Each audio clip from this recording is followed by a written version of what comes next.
Today, the Spokane Police Department announced it has identified the man who killed 9-year-old Candy Rogers in 1959. It was possibly the most well-known cold case in the city and the entire state.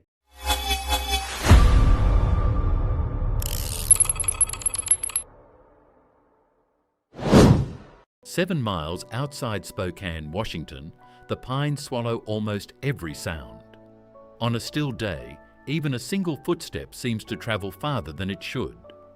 In March 1959, two men walking through those woods noticed something no one expects to find so far from town: a small child's shoe, half buried in the dirt, with no child anywhere nearby. What those two men found that day ended one search and began another. One that would outlast the men who first worked it, outlast the parents who spent years waiting for answers, and remain open long enough to become the defining cold case in Spokane police history. It took 62 years, a DNA sample preserved in a laboratory freezer through generations of changing technology, and a grown woman who had no idea her father was capable of murder before the truth finally surfaced. This is the story of Candy Rogers, a 9-year-old girl who walked out her front door to sell mints for her after-school club and never walked back in. It's the story of how investigators finally identified the man responsible, decades after his own death placed him beyond prosecution. Before we go further, one note: this case involves the abduction and murder of a child. We won't dwell on graphic detail, but the subject matter is heavy, so please take care of yourself while you watch. If you're new here, welcome to Last Seen USA. We follow the investigations, the forensic science, and the people who refuse to let cases like this disappear into storage. If that's the kind of story you want to see through to the end, hit subscribe now and drop a comment telling me where in the world you're watching from tonight. To understand how this case unfolded, we have to return to a Friday afternoon in March 1959, and to a walk home that should have lasted no more than 20 minutes. By the spring of 1959, 9-year-old Candice Elaine Rogers, known to everyone as Candy, lived the kind of routine that rarely draws attention until it's suddenly interrupted. She was 9 years old, a fourth grader at Holmes Elementary, and an only child raised by her mother, Elaine, in an apartment at 2106½ West Mission Avenue in Spokane's West Central neighborhood. Her parents had divorced years earlier for reasons that were never made public, and Elaine, a schoolteacher, had been raising Candy on her own ever since. Friends and relatives described a stable household, with Elaine balancing teaching and single parenthood, while Candy settled into the rhythms of school and neighborhood life. Outside school, Candy belonged to the Bluebirds, the junior branch of the Campfire Girls, where outdoor activities, community projects, and neighborhood fundraising were all part of the program. That spring, the group was raising money for an upcoming event, and the method was simple. Every girl took home a stack of boxed mints and sold them around the neighborhood. Friday, March 6, 1959, was Candy's turn. She came home from school that afternoon, ate a quick snack, spent a few minutes with the family dog, and picked up 7 boxes of Campfire mints. Around 4 o'clock, she told her mother she was heading out to sell them. It was the kind of errand she'd done before. Elaine gave her permission, with the same reminder she always gave: be back before dark. Candy was one of many girls out that afternoon. Up and down the streets of West Central Spokane, other Bluebirds were doing exactly the same thing, going door to door with boxes of mints in hand. For a while, witnesses would later tell police they saw Candy walking the neighborhood, clutching her boxes and moving from house to house like dozens of other girls that afternoon. And then, at some point that day, she simply stopped being seen. By 5:30, Elaine started watching the clock. By 6, she was standing at the window, listening for footsteps that never came. Candy had never been this late before, and she'd never missed her curfew without letting her mother know where she was. Elaine called her father, Candy's grandfather, and within the hour, What began as one mother's concern had grown into a small search. Relatives, friends, and neighbours spread through the surrounding streets, checking yards, alleys, porches, and anywhere a 9-year-old might have stopped. No one they spoke to could say where Candy had gone after she was last seen selling mints. Years later, investigators would conclude there was no evidence she knew the man who took her life. Whatever happened that afternoon appears to have unfolded during an ordinary neighbourhood errand, on streets she had likely walked countless times before. Word spread quickly that night. Within hours of Elaine's first call, the search had expanded far beyond family and friends. Neighbours left their dinner tables to help. Off-duty police officers joined without being assigned. By the time darkness settled over Spokane's west central neighbourhood, more than 1,200 people were searching on foot through yards, alleys, vacant lots, parks, and nearby roads. Around 7 that evening, searchers walking along a roadway were forced to jump aside as a passing car came dangerously close to striking them. There was no opportunity to identify the vehicle or its driver. They continued searching. Just before 9 o'clock, volunteers made the first discovery that suggested Candy hadn't simply lost track of time. Scattered along a trail leading toward the Fort George Wright Bridge were 6 of the 7 boxes of campfire mints Candy had left home carrying only hours earlier. The boxes weren't damaged. They hadn't been opened. They lay scattered along the trail as though they had been dropped or abandoned in the middle of whatever had interrupted her walk. One box was never recovered. For the people searching that night, the discovery changed the mood immediately. Until then, many had hoped Candy was lost, injured, or waiting somewhere to be found. The mint boxes suggested something else, that her afternoon had been interrupted suddenly and against her will. The night ended without another breakthrough. Elaine didn't sleep. By sunrise, the disappearance had become citywide news. The search expanded again. Mounted officers searched open ground on horseback. Patrol vehicles worked rural roads beyond the city. Volunteers pushed deeper into wooded areas where a child could easily go unseen from nearby roads. The US Air Force joined the effort as well, providing a helicopter to search terrain that volunteers on foot could not easily reach. On the morning of March 7th, the helicopter lifted off with 5 men aboard to search along the Spokane River. Flying low to examine the riverbanks, the pilot failed to clear a high-tension power line stretched across the water. The aircraft struck the line, lost control, and crashed into the river. 3 of the 5 men aboard were killed: Airman Marlise D. Ray, Sergeant William A. McDonnell, and Lieutenant Kenneth G. Fortek. 2 other crew members survived. What had begun as a search for one missing child had within 24 hours claimed 3 more lives.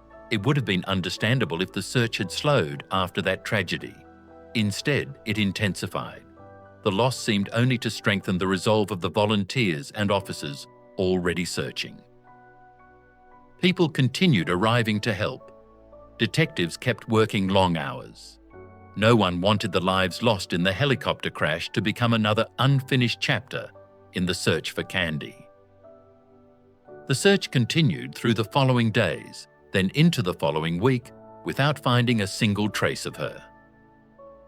16 days passed. Each morning began with another search. Each evening ended without answers. By the 3rd week of March, the crowds had grown smaller, leaving behind a core group of investigators and volunteers who refused to stop looking. Hope had become harder to hold on to, but no one had stopped searching.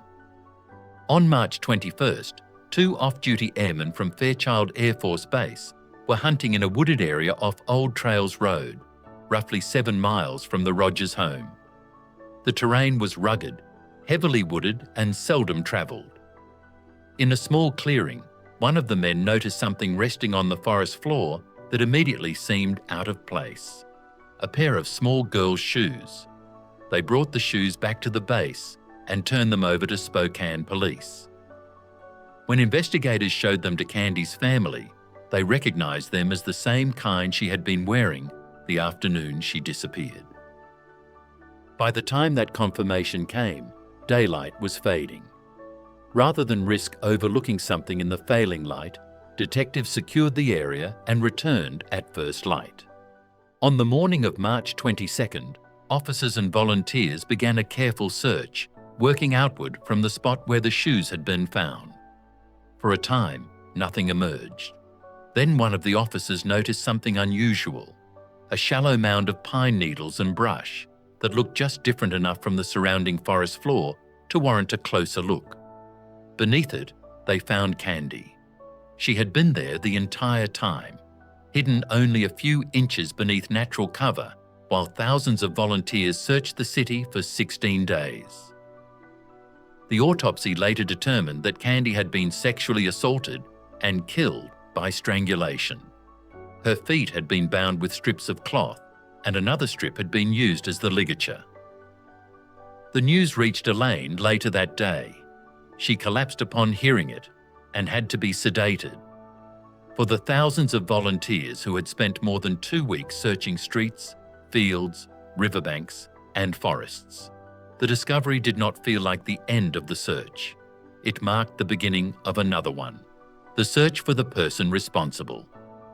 In the days that followed, Spokane's police chief made a public promise.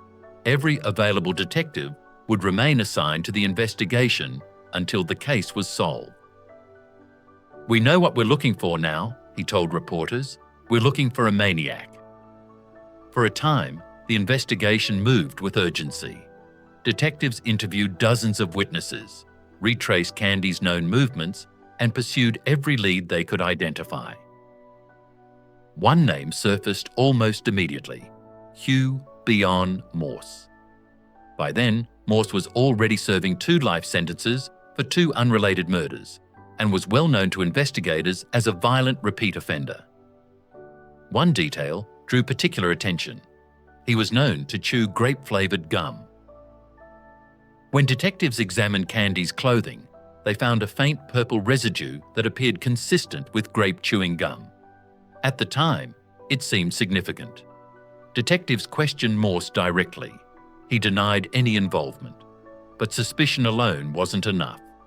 The gum residue could not place him at the scene, and investigators found no physical evidence linking him to Candy's murder. Even so, Morse remained the leading suspect for decades. The timing of his known crimes, his criminal history, and his presence in the region kept his name near the top of the file, even as the evidence against him failed to grow stronger. Beyond Morse, detectives followed hundreds of other leads: anonymous phone calls, rumours, reported sightings, confessions that proved to be false. Names accumulated. Evidence did not. Years became decades. The detectives assigned to the case changed. Some retired, some died. But the file remained. The investigation changed course in the early 2000s, when advances in forensic science gave detectives a reason to revisit evidence that had been preserved since 1959. Candy's clothing was submitted for DNA testing. From material collected decades earlier, laboratory scientists were able to develop a usable genetic profile and enter it into CODIS, the national database used to compare DNA from known offenders and crime scenes across the country. No match was found. In 2002, detectives took the next step. They compared the DNA profile directly against Hugh Beon Morse. The result answered a question that had lingered for more than 40 years. Morse was not the source of the DNA. The man Spokane had suspected for decades was eliminated. Once again, the investigation had nowhere obvious to go. While the case stood still, time continued moving for the people who had lived with its unanswered questions. In June 1963, 4 years after Candy's murder, her father, Carl Rogers, died by suicide while living alone in a hotel in Walla Walla. He never learned who killed his daughter. Elaine carried the same question for the rest of her life. She continued asking who had taken Candy from her, but no answer ever came. In September 2006, Elaine died at her home at the age of 82, nearly half a century after losing her only child. She too never learned the identity of the man responsible. Inside the Spokane Police Department, however, the file was never closed. It remained on the shelves as detectives retired, new investigators took their place, and another generation inherited the same unanswered case. Detective Zach Stormont would later describe it in simple terms. This was Spokane's Mount Everest, the cold case every detective knew, the one that had resisted every advance in investigative work for more than half a century. In 2006, Detective Brian Hammond became the latest investigator assigned to the case. For the next 14 years, he worked through old reports, re-examined evidence, revisited long-forgotten leads, and searched for anything earlier investigators might have missed. Nothing changed. When Hammond retired in 2020, he handed the investigation to another detective. The case had now outlived not only Candy's parents, but nearly everyone who had worked it in its earliest years. On paper, it looked like the kind of investigation that would never be solved, but one piece of evidence still remained. A small DNA sample that had survived decades in laboratory storage. It had already outlasted generations of detectives. Within a few years, advances in forensic science would finally allow it to reveal what it had held for more than 60 years. Not another theory, not another suspect, an answer. The DNA sample hadn't been forgotten. Over the years, investigators returned to it more than once, hoping each advance in forensic science might succeed where the last had failed. In 2020, Spokane detectives sent the evidence to a private forensic laboratory for another attempt. The result was discouraging. After more than 60 years, the DNA was too degraded to produce the kind of profile investigators needed. For a case that had already exhausted generations of detectives, it felt like another dead end. Detective Zach Stormont wasn't convinced it was the last one. He began looking for laboratories that specialized in evidence considered too old or too damaged for conventional testing. That search led him to Othram, a Texas laboratory that had built a reputation for recovering usable DNA from evidence many agencies believed could no longer be tested. In February 2021, Spokane police shipped what remained of the sample to Othram. When scientists examined it, they found another obstacle. The DNA wasn't only degraded, it was also contaminated with non-human genetic material, likely introduced over decades of storage and handling under conditions never intended to preserve evidence for this long. For many laboratories, that combination would have ended the process before it began. At Othram, it became the starting point. It's worth pausing here to explain why this mattered. Traditional forensic DNA testing is designed to answer a straightforward question. Is this DNA an exact match to someone already in a law enforcement database? If the person who left the sample has never had their DNA into that system, the search ends there.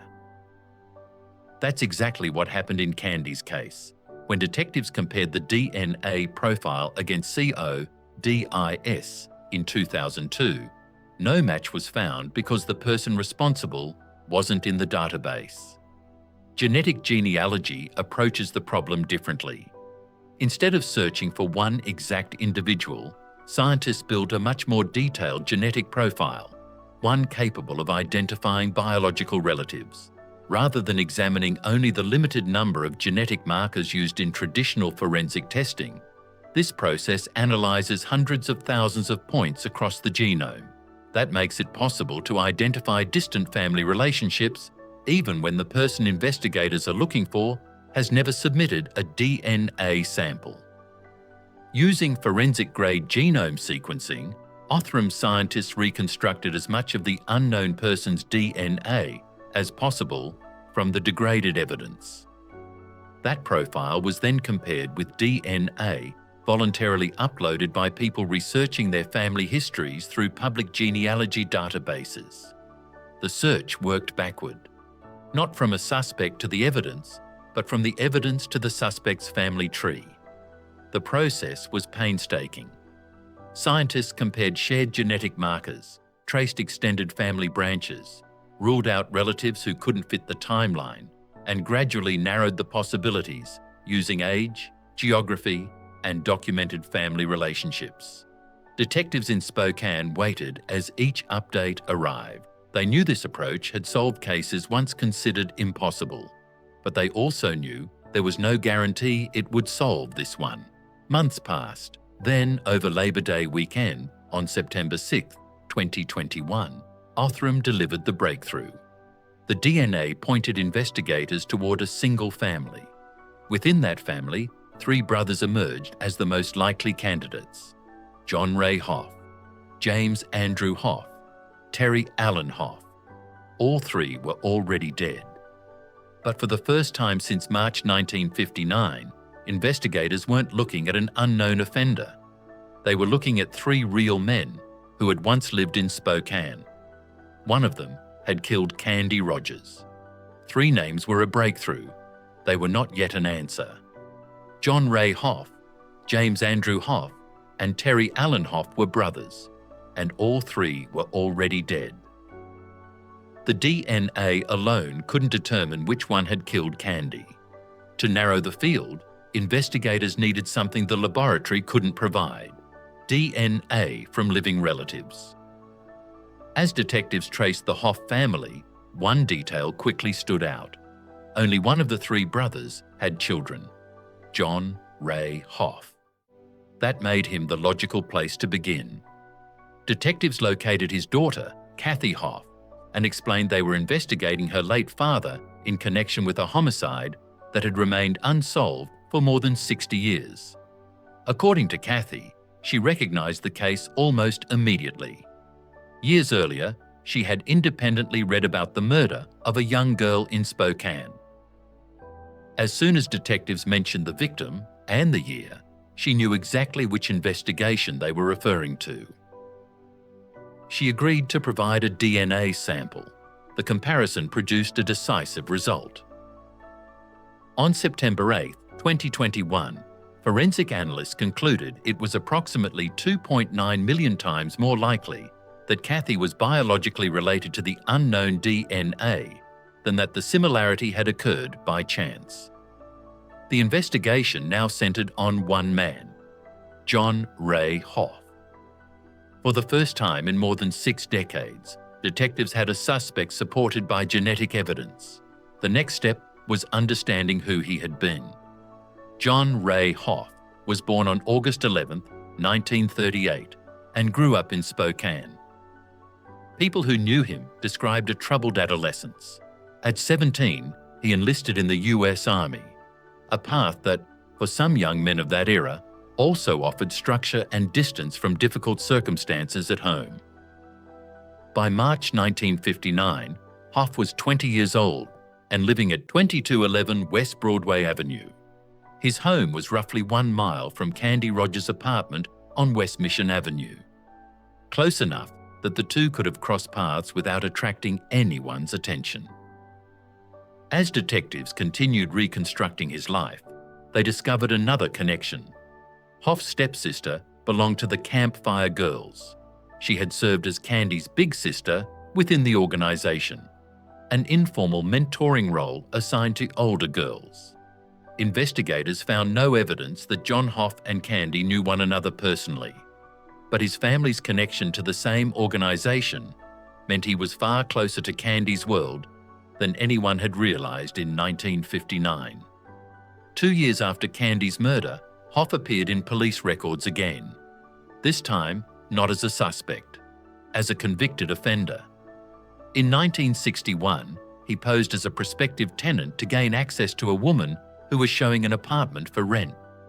Once inside, he attacked her. He restrained her using her own clothing and attempted to strangle her. She survived.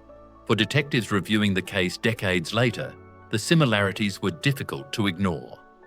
Hoff was convicted for that assault. His military service ended shortly afterward, with a discharge recorded after he was listed as a deserter. In the years that followed, he worked a series of ordinary jobs, including as a door-to-door salesman and at a local lumber yard. Nothing in those records connected him to Candy's murder. In 1970, at 31 years old, John Reigh Hoff died by suicide. He had been dead for more than 50 years before investigators identified him as the man most likely responsible for killing Candy Rogers. One final step remained. With Kathy Hoff's consent and under a court order, investigators exhumed Hoff's remains on September 23, 2021. A direct DNA sample was collected and compared with the crime scene evidence. The result removed the last remaining doubt, the probability that the DNA belonged to anyone other than John Reigh. Hoff was calculated at approximately 1 in 25 quintillion. After 62 years, Spokane finally knew who had murdered Candy Rogers. On November 19, 2021, the Spokane Police Department stood before reporters to announce what the city had waited more than 62 years to hear. The murder of Candy Rogers had been solved. My name is Lieutenant Troy Tigan. I'm the commander for the Major Crimes Unit of the Spokane Police Department. Today is a special day for our Spokane community. Today we are here to announce that we have solved the kidnapping, rape, and murder of 9-year-old Candace Rogers in 1959. Police Chief Craig Meadle described the moment as more bitter than sweet. He spoke about Candy as a 9-year-old child who had no way of recognizing the danger she encountered that afternoon. There would be no arrest, no trial, no sentence. John Reigh Hoff had died more than 50 years earlier. The investigation had answered the question of who killed Candy. It could not hold him accountable in court. Detective Zach Stormont reflected on the scale of the investigation. This wasn't a case measured in days, months, or even years, he said. It was measured in careers. Generations of detectives had inherited the same file, each hoping advances in science or overlooked detail might succeed where earlier efforts had failed. That day, they finally could. The investigation had reached its conclusion. For Kathy Hoff, the announcement carried a different weight. She had spent most of her life believing her father's death by suicide was the defining tragedy of her family. Now she was learning that decades before his death, he had murdered a 9-year-old girl. When you finally realized it was your dad, what went through your mind? Disbelief, but not that I didn't believe it, but it's just, it takes a while for it to like sink in. And anger, sadness. By that point, I had already looked up, someone that a little girl murdered in 1959, so I knew who it was. It's just really sad to find out that someone that, not even that it's just your dad, but just someone in your family could do something like that. He committed suicide. I had lived most of my life thinking he did it because he was very depressed or something, and now I think, no, he was evil. He was evil, and it was an escape in a way from it, but he got to die with people thinking he was an upstanding man, and he wasn't. He publicly apologized to Candy's family, not for something she had done, but for the pain her father's actions had caused. It was an apology no one expected of her, one she chose to make anyway. Candy's cousin, Joanne Poss. I feel like Candy's loss was just a horrible loss. She was so cute. Spoke about another reality the family could never change. Candy's parents and grandparents had all died before investigators identified her killer. Every one of them carried the same unanswered question for the rest of their lives. None lived long enough to hear the answer. It's important to be clear about what this investigation ultimately achieved. It did not end with a conviction. It did not end with a courtroom verdict. It ended with certainty. After 62 years, investigators were able to identify the man responsible through DNA evidence and genetic genealogy. For the Spokane Police Department, closing the case meant something different than it usually does. No one was taken into custody. No prosecutor presented evidence before a jury. Instead, a file that had remained open across 6 decades and through multiple generations of detectives could finally be closed. For Candy's surviving relatives, the outcome could never restore what had been taken. But it did answer the question that had followed their family since March 1959. Who killed Candy Rogers? 62 years is an extraordinary length of time to wait for an answer. By the time it arrived, nearly everyone who had spent decades hoping for it was gone. Justice, in the traditional sense, was no longer possible. Only the truth remained. Even today, one question has never been answered conclusively. Did John Reigh Hoff ever know Candy through his stepsister's involvement in the Campfire Girls? Or did their lives intersect only once, on the afternoon of March 6, 1959? Investigators have never been able to say with certainty. If you have your own thoughts after hearing the evidence, I'd be interested to read them in the comments. And if you appreciate long-form investigations that follow a case from its beginning to its true conclusion, no matter how many decades that takes, consider subscribing to Last Seen USA. We'll see you in the next investigation.